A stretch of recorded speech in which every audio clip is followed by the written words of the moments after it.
Baruch atah Adonai Eloheinu melech haolam, asher kiddishanu b'mitzvotav v'tzivanu la'asok b'divrei Torah. Blessed are you, O Lord our God, King of the universe, who sanctifies us in his commands and commands us to engross ourselves in words of Torah. All right, now, are there any questions or comments or anything from anyone for last week's lesson? Anything about that? All right, so let's go ahead and here we've got our first couple of slides that are always going to be there, just so that you know you can get a real thumbnail view of what we'll be studying, and here's our map showing the various nations or tribes that Israel was going to be coming up against in the land of the land of Canaan. All right. Now, let's go ahead with the first verse of chapter 2. Then Joshua, son of Nun, secretly sent out 2 spies from Shittim, saying, "Go explore the land, especially Jericho." So they went, and they came to the house of a prostitute whose name was Rahab, and lodged there. All right, so tonight's class kind of just jumps right into more preparation for the invasion of Canaan. Now this slide here kind of shows the proximity of the Israelite camp to the Jordan River and to Jericho.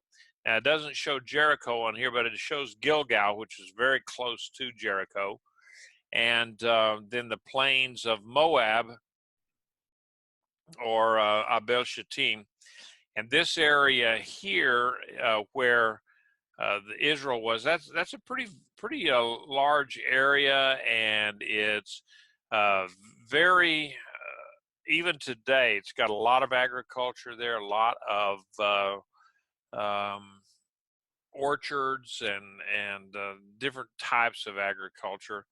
And so they were camped out along here, from almost from the Dead Sea up here to Adam and to the river, or the river Jabbok, and this whole area, because like I said, there's a couple of million folks there.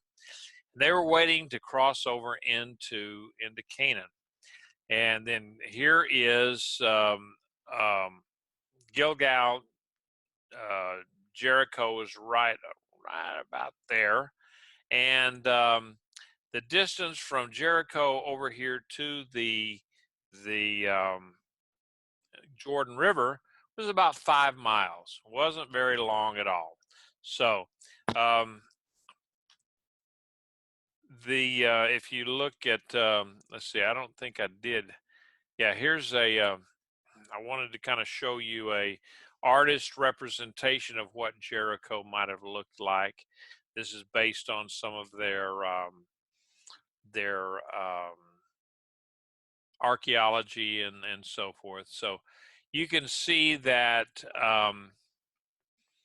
they had 2 walls, and that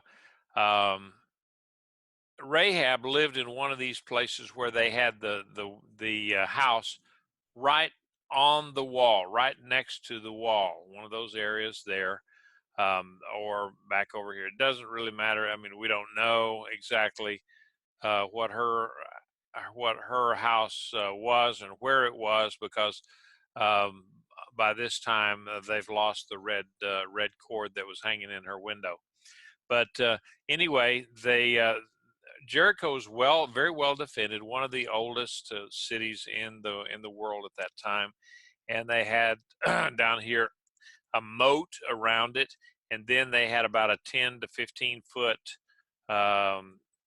I don't know what you call it, escarpment, but a rock wall, and then above that another 3-meter wall that went right here. You can see that, the reddish wall. And then they came inside, and then there was another wall there. So this secondary wall was because the city had kept growing, and they added more people outside. So anyway, Joshua. Let's see. Let me show you. There's another couple of pictures. Okay, here are the ruins of ancient Jericho today. You can see, and these holes here.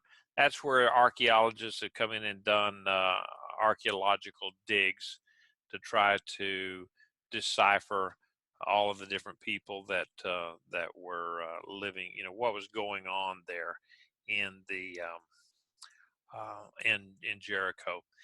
But this is what it looks like today.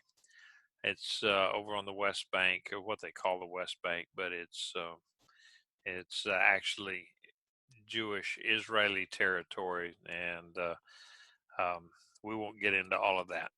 So there are a lot of there's agriculture all the way around it. You can see that. And so anyway, those are the pictures. And here is a picture. Now this is down at Beersheba, that just to kind of show, these are some of the walls that have been kind of sort of reconstructed a little bit. And this shows houses that were right up next to on the wall itself. Now this casement wall here had a mud brick wall here, and then it was filled with earth, and then another mud brick wall over here, and there's maybe 3 to 6 feet of earth in between these two. So that was fairly common among the cities of that day. Now, going on, Joshua, he had learned a few lessons about the spying situation back in the day, because you remember when 40 years earlier, when they sent out the spies, it was kind of a very public thing, and maybe there was some fanfare or anything, but it was one of those deals where the spies went out. They were very public, because it names, and actually in the Bible it names who the spies were and who they represented, and so forth. And so this time, though, Joshua said, we're not going to do that again. And so he sent out 2 spies secretly. And, even to this day, we don't know who those spies were. Now, Jewish Midrash says that it was Caleb and the high priest Eleazar. Well, that is strictly Midrash, and there is nothing in the Bible that would back that up. And so I suspect that it was probably more likely that it was a couple of younger men that were going to go out and do the spying. So Joshua, he was, I've read some of the commentaries about how Joshua, he's sending out spies. Well, he's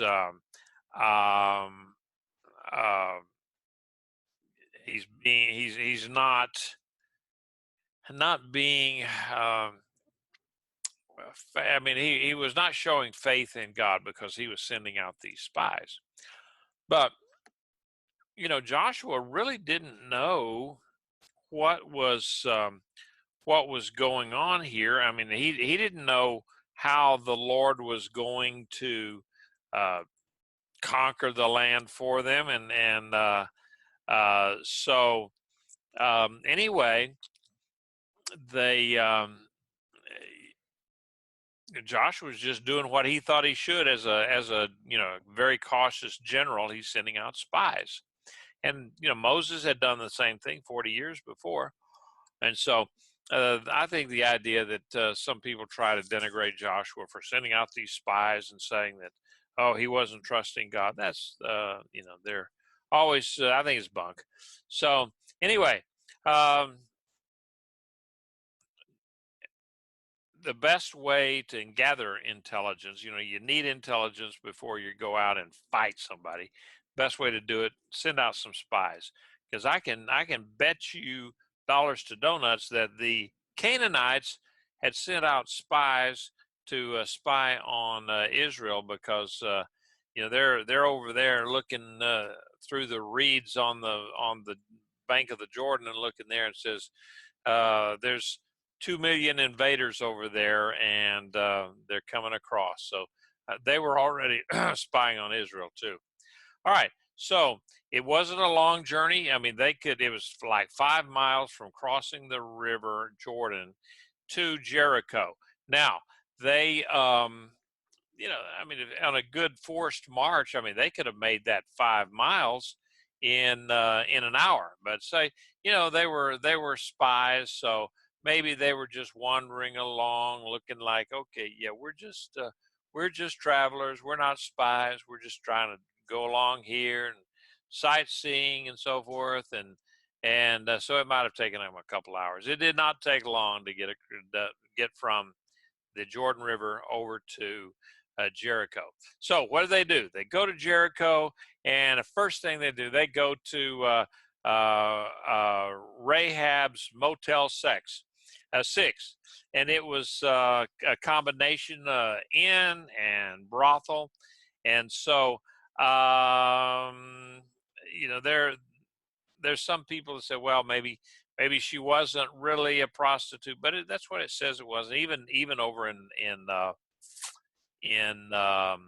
Hebrews, it says that she was a prostitute, and she ran this inn. And I think she was kind of an enterprising lady, as we see later on. There's some other ideas that some things that she did, but now to kind of judge her because of her occupation, I think is a little bit tough. It's we don't know what circumstances she was in, and to be quite frank about it, I've been all over the world and have seen situations where ladies were kind of forced into that kind of an occupation because that's all there was, and it was either that or their family starved. And so it's one of those kind of a deals where I really don't like to judge people on that basis. So and I kind of have to agree with Michael there that he's reluctant to judge Rahab. All right, so the idea that they went into Rahab's establishment there, I think is brilliant, because that's where, when people would come in and visit, go to these various cities, that's the first thing that they did. They went to the local tavern, inn, brothel, internet cafe, whatever it was. I mean, that was the happening place in the city, and so that's where they would go and hang out. And so they could do that and not really arouse any suspicions, because they could be posing as traveling merchants or whatever it was. So they went there, and also I'm sure that there's probably alcohol there on the premises, and so when there's that, then people to start drinking, they start talking. So the spies could gather a lot of information that way. So anyway, going on to chapter verses 2 and 3. The king of Jericho was told, some men from Bnei Israel have just come here tonight to spy out the land. So the king of Jericho sent word to Rahab, saying, bring out the men who came to you, who entered your house, for they have come to spy out the land, all the land. And so for all of their precautions, it somehow came known to the king of Jericho that there were 2 Israeli spies in the city. Now, it's estimated that there were maybe 1,200 to 3,000 inhabitants in Jericho at the time. And so the presence, that's not a lot of people.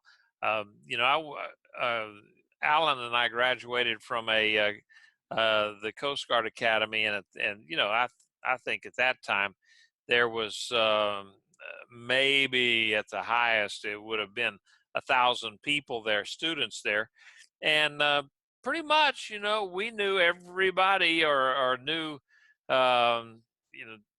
maybe we weren't really familiar with everybody, but we kind of had a good idea who all of the guys were, and at least recognized them by face anyway. And so the idea that these people who lived there from birth and they grew up in it, so anywhere from 1,200 to 3,000 people, they pretty much knew everybody that lived there. So the idea that a couple of strangers coming in here, combined with, 2 million invaders right 10 miles away across the river, that would have, that would have put everybody on edge. And so the king would have been suspicious. And so, it's kind of interesting that he knew exactly where to go looking for the spies. And in fact, there's a law in the Code of Hammurabi, Rabbi Trail here. There's a law in the Code of Hammurabi that that stated that if any uh, woman who keeps a house of a bordello or the red light house there, a brothel, if she housed anyone who was a spy or was a dissident or somebody that was against the government, then she was responsible and she could be held liable for them if she didn't turn them over to the authorities. So I mean, it was a well recognized time, for a recognized thing at that time that these places of what we call ill repute today, that was where people went, and so that's where they also knew that bad guys went too. That's why the king sent his troops over there and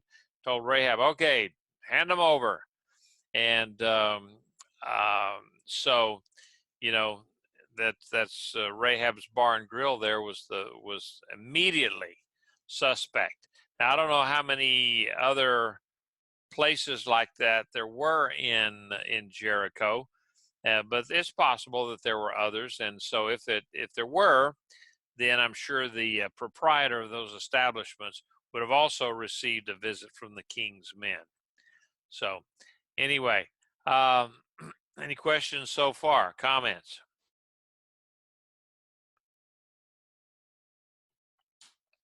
Okay. Going on, verse 4 through 7. But the woman took the two men and hid them, said, "Yes, the men did come to me, but I didn't know where they were from. So when it was time to shut the gate at dark, the men went out, and I don't know where they went. But pursue them quickly, for you may overtake them." But she had already taken them up to the roof and hidden them in the stalks of flax that she had spread out on the roof.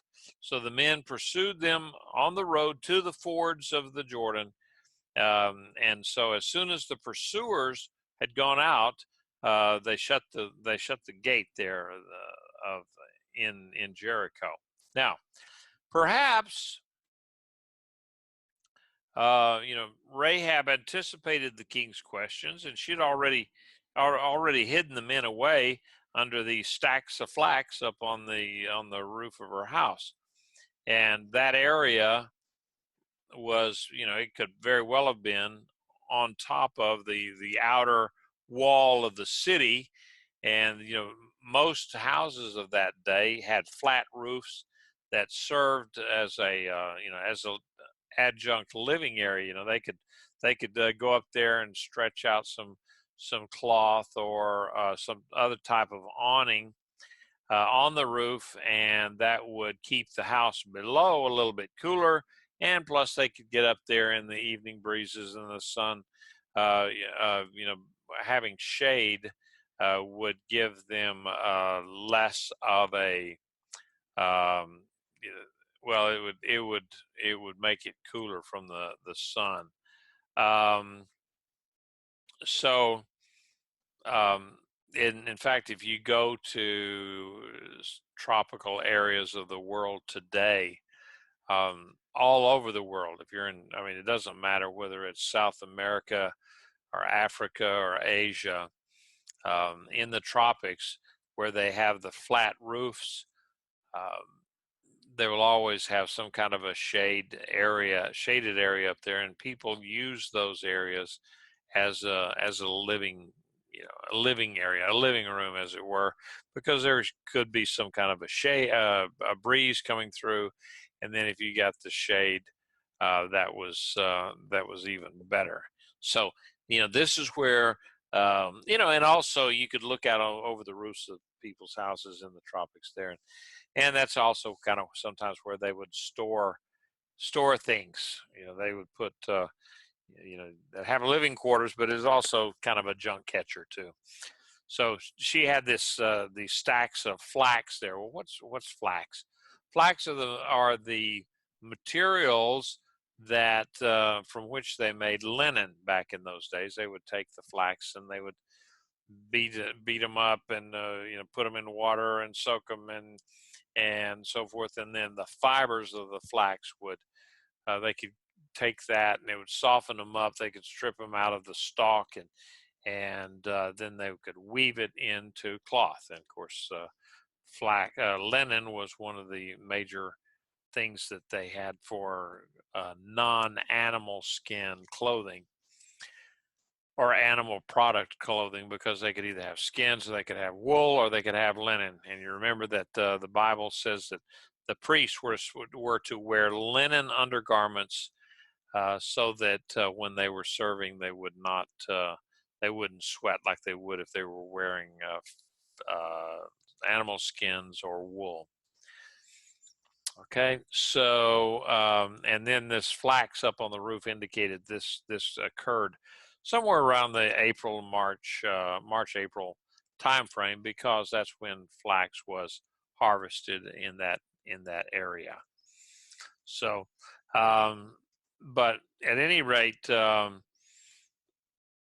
Rahab, she had a good storyline already concocted, and it had just enough of a ring of truth to it, combined with her admission that the men were indeed they'd called at her establishment, because if she had denied it, they may have looked at her and said, what are you trying to hide here? But she readily admitted it and said, they were here, but I didn't know where they were from or anything. And then they left right before dark, probably to try to get out the gate before the gate was closed. So if you hurry, you might catch them heading back over there to the Israeli camp. And so her pursuers then took off after them, and they headed back over to the Jordan River.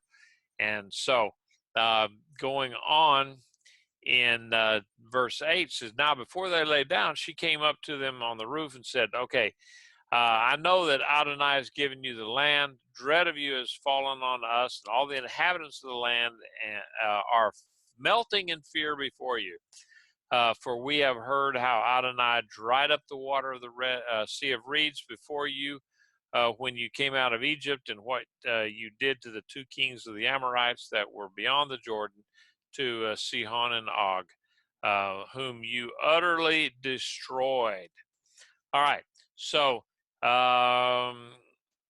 Rahab's reference here to the fear of the Israelites that God had put that into the Canaanites' heart. She said, the terror of you has fallen upon us. It shows that the Lord actually had fulfilled his promise that he gave to the Israelites in Exodus 23, and also in Deuteronomy 2:25 and 11:25, where he said that, okay, I'm going to make these people afraid of you. And then this little stint that she's talking here is one of the longest uninterrupted statements by a woman in the Bible. So that little, if you ever get in one of those Trivial Pursuits or Jeopardy, that's a good one to say. What was the longest speech from a woman? Well, it was Rahab. All right. Then she also says that Sihon and Og, whom you utterly destroyed. Now, the word there that she's using is a Hebrew word, harem. It's a technical term that it's used, and I forgot to turn my slide here. It's a technical term that it's used to mean where one group of people totally just annihilates and totally destroys something, uh, because what that is, that makes it a sacrifice to their gods. They don't keep anything for themselves. They just totally destroy it like a burnt offering. And that's the actual word there is harem. And that's what she's saying that they were doing. So, and the idea that, and I mentioned later on, the merchants and traders, they stayed there at her inn because that's where people stayed. And that was the place where you're going to have all sorts of information flowing, is in the inns and the taverns and so forth. So, in fact, um, she had heard about the Red Sea crossing. I mean, that was fact. It wasn't something that was just speculation. It was fact to her that God had dried up the seabed. They went across. The Israelites went across, and then He rolled the waters back over the Egyptians and just destroyed them. So she had heard all these stories already. So, said when we heard about it, our hearts melted, and no spirit remained anymore in anyone because of you. For Adonai, your God, He is God in heaven above and on earth beneath. So now, please swear to me by Adonai, since I have dealt kindly with you, that you will also deal kindly with my father's house. Give me a true sign that you will spare the lives of my father, my mother, my brothers, my sister, and all who belong to them, and save our lives from death. All right. Now, I'd already mentioned that the people of Rahab's time there, uh, they would stay in those kind of places because that's all there was. That's all there was, and it was a good place for. That's why the spies went there, because that's where people talk. So, verse 11 is, we could call that Rahab's confession of faith. Now, she certainly looked around at the circumstances and saw that the God of Abraham, Isaac, and Jacob was certainly stronger than the wood and stone idols that she worshiped. And you could look across over there at the across the Jordan, and there's there's just a gazillion of the Israelites over there waiting to come across the border and conquer the land. So uh, I think it's the imagery that she says, that we just melted away, kind of like the Wicked Witch of the West when you pour water on her. They just melted. They had no more strength at all. So that's kind of her confession of faith. And remember that people back in those days, the pagans, they worshipped nature. They were a polytheistic religion. They had a polytheistic religion, and they worshipped the various aspect of nature as the deity. So that when like, for instance, you got in Egypt, they had the sun god, then they had the moon god, and then they had the river god, and they had whatever, the different natural aspects that they would assign a deity to that. So when she says, when Rahab gets up there and says, for your God, Adonai, your God, He is God in heaven above and on earth beneath. So basically what she's saying, that everything in between, everything is encompassed in God, your God, the God of these spies, Abraham, Isaac, and Jacob. And so basically that's what she's saying, that everything that we got over here, that's nothing compared to your God. So, here she is. She's going to then try to strike a deal with the spies and said, "Okay, now look, I've been good to you guys, so I'm hoping that you're going to be good to me." And she figured that they were going to come in. The Israelites are going to come in and destroy the city, kill everybody, and so she wanted to strike a deal. And so a lot of people said, "Oh yeah, because she became a believer." And I said, "Well, maybe so, but at the same time, she's also looking at the circumstances and saw that that definitely, uh, her false deities or her little gods, little g gods, couldn't hold a candle to the one true God." Now, Hebrews 11 talks about her and says that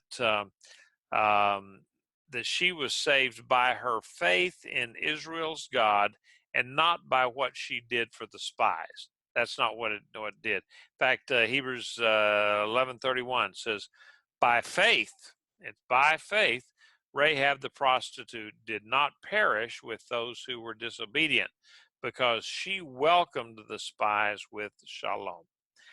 All right, so everybody knew that what all had happened with Israel. They all knew the story that Rahab came up with. Everybody knew it, and so she's the only one that said, "You know what? I want to go make peace with these guys because their God is bigger. I want some of that." And so, verse 12, then she enters into an oath with the spies so that she could be saved. Now, her intent is also to save her family, and her father's house, she said. So, even though many will look kind of down on her because of her occupation, she still loved her family enough to basically commit treason to protect them. So, all right, before we go on, any other comments or questions before we go to verse 14?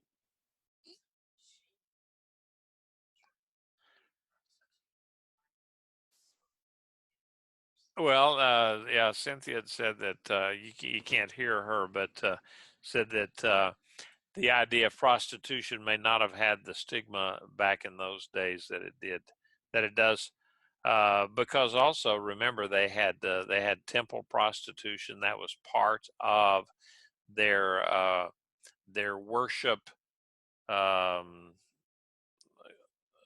universe there, that there were temple prostitutes. So we we don't really know what flavor of prostitute she was, but since it didn't say anything about her religious aspects, we can possibly assume that she was just the Mark 1 Mod 0 type prostitute, the lady on the street. So and she could have been, she could have been the madam or whatever. I don't know. That's just that uh, that was her occupation when the spies found her. So she Well, if won. you take Huh? Go ahead. well, if you take in consideration, I think it was Isaac who had his son was betrothed to forgot her name, and then later on he sleeps with her as prostitution. He gives her something favor for a favor, and then later on he finds out that his daughter-in-law supposed to be was pregnant with a child. He wants to burn her, Yeah, and then he finds out that she's the prostitute that he made a deal with. He's like, "Oh, she's more righteous than I am." that was So Judah. anyway, Yeah, yeah, it was Judah. Okay, that my was fault. Judah that did that, and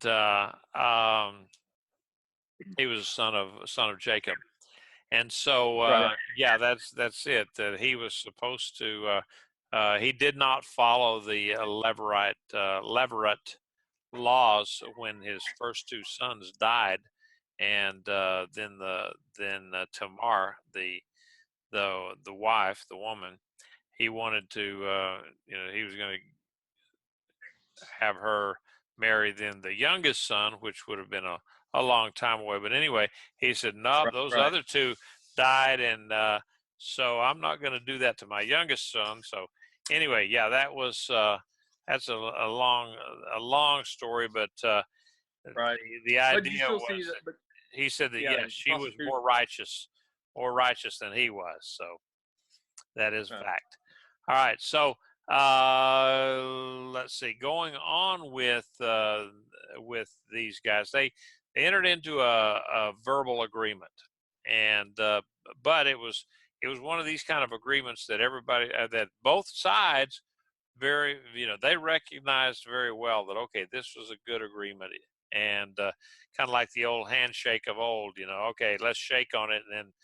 And so what did they say? Our lives for yours. That means that if we don't follow this out, then may we die along with you.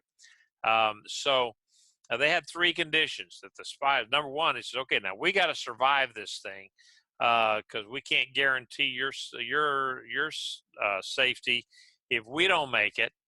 And then Rahab was not to report them. She was not to betray them in any way. And so then the other one is that when Israel took the land, it would have to depend on when Israel took the land, then she would be saved. So there were agreements there. And going on to 15 and 16. So she lowered them down on a rope through the window, for her house was in the wall. She was living in the wall. And then she said to them, go to the hill country, lest the pursuers meet you, and hide yourselves there for 3 days until the pursuers return. Afterwards, you may go your way.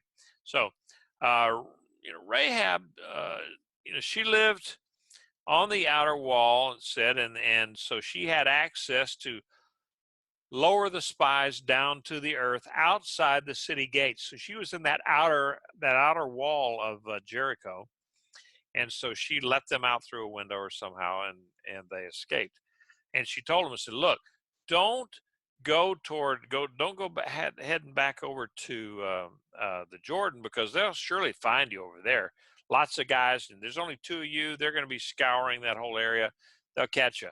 Head back up the opposite direction, and they wouldn't even think about that you would be running away from the Israelites. And so, there are a lot of caves and hidey holes where the spies could avoid detection.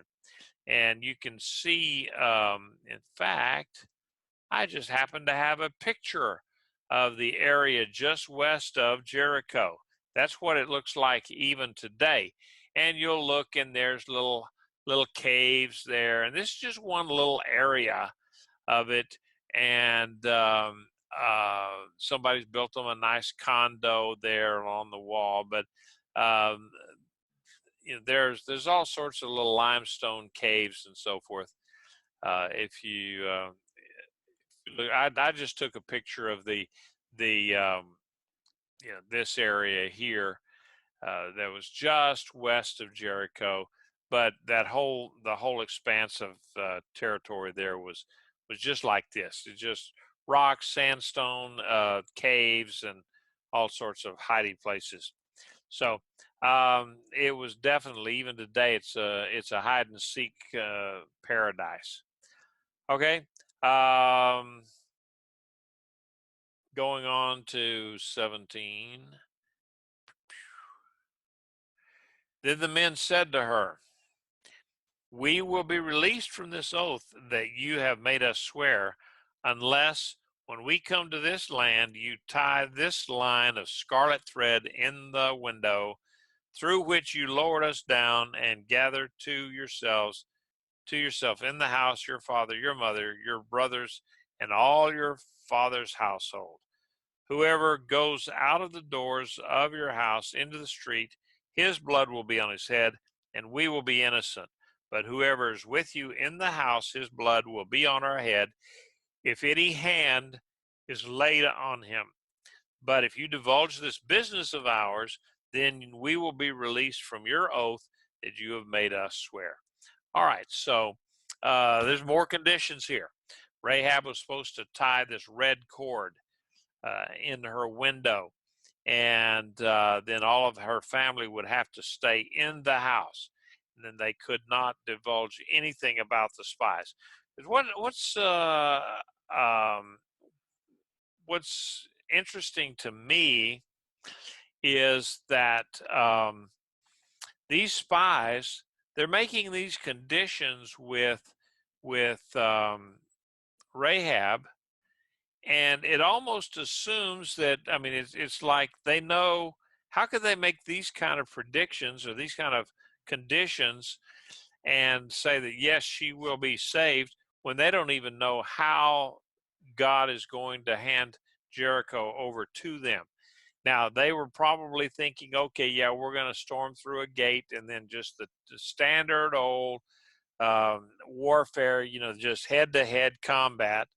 And so, yeah, hang this in the door, in the window, and we'll know from that you're the one that helped us. So, had they known that, oh, okay, yeah, God was going to send an earthquake, and all of the walls of Jericho were just going to collapse outward,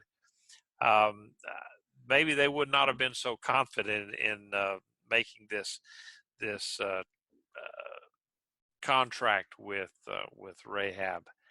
But I just thought that was kind of interesting that they could make those kind of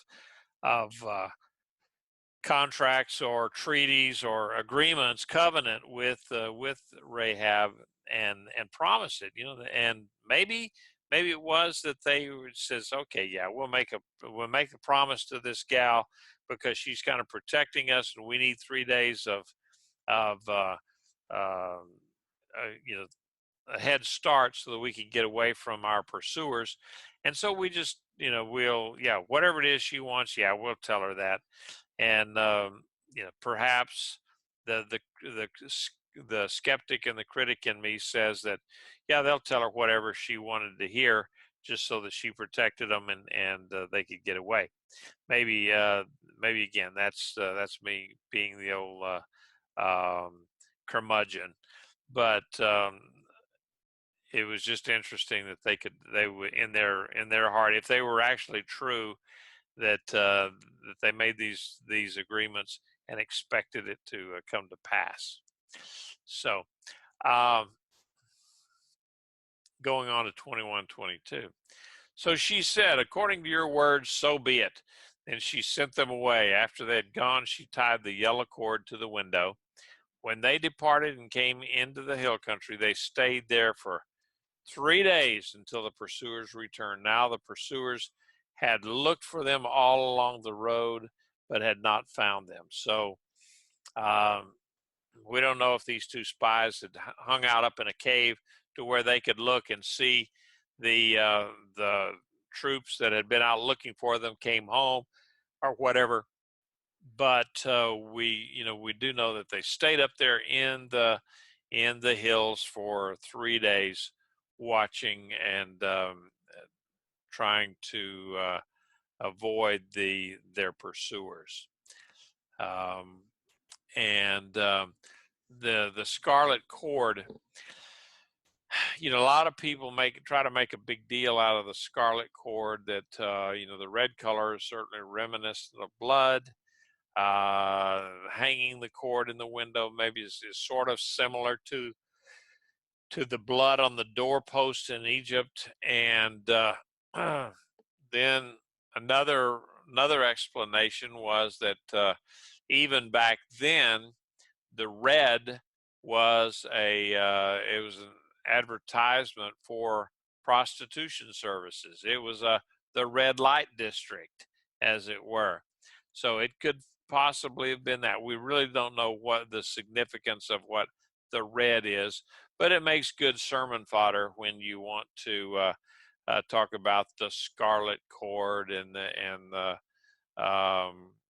the blood of the Savior and all that kind of stuff. And that's okay, but it really doesn't. The connection there, to me, is a little tenuous. So the spies, they laid low for 3 days in the hills, and then they escaped. They made their escape, and they went back to Joshua. So they said then. Uh,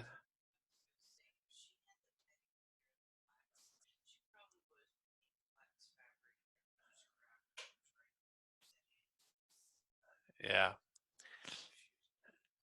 yeah, it could have been, Cynthia saying that that they is that the cord but it was a cord, it was a rope that they actually she let them down off the wall with. Um, and so said that it could have very well been that she was a maker of linen or flax products, linen products, and that she already had something there that was red and it was visible, and so it was just whatever was hand. And they're talking and says, yeah, well, here, look, you take this rope over here, you throw it out the window, hang it out the window, so we'll know to protect your family. And so that's kind of what they were probably thinking about when they breached the walls. They could look out there and they could see that rope, and they'd know that they were supposed to save um, Rahab and her family. So when the two men returned, came down from the hill country, crossed over, and came to Joshua, son of Nun, they reported to him all that had befallen them. Surely Adonai has given all of the land into our hands, they said to Joshua.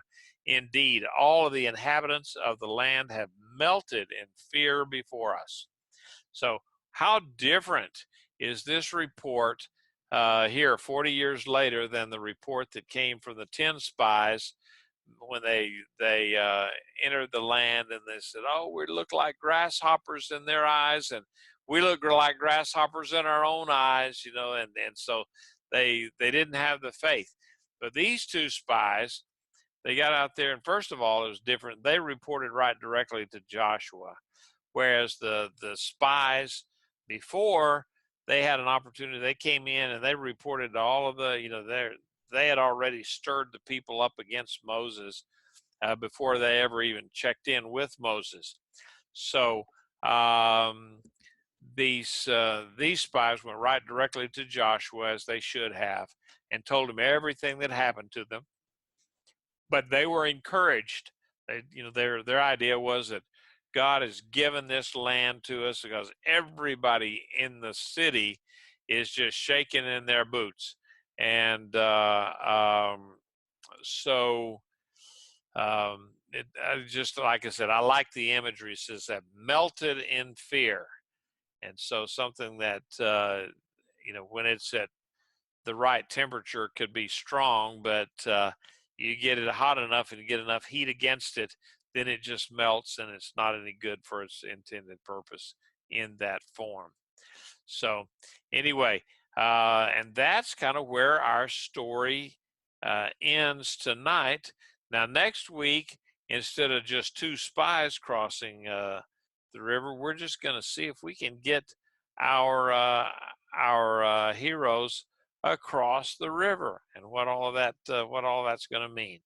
So, are there any comments or questions regarding the Joshua and the second book, the second chapter of Joshua? No comments. Okay. Well, Michael, what? Michael, Michael McGuckin. Okay, I'm disappointed in you, Michael. You only got two things that you sent out to me today. If you're still online, uh, you could be like me. Last night I was in a class, and just as they were starting to have something really good on archaeology, my computer, my internet, just conked out, and so I missed the whole thing on archaeology over in Israel. So anyway, if there's are there any other comments, questions, or anything like that? So my wife says that I need to count down so that everybody knows that, okay, we're just fixing to end the lesson. So I'm counting down. Any comments? 5, 4, 3, 2, 1. Okay, Shavua Tov, everyone. We will see you next week, and we might cross that river yet. So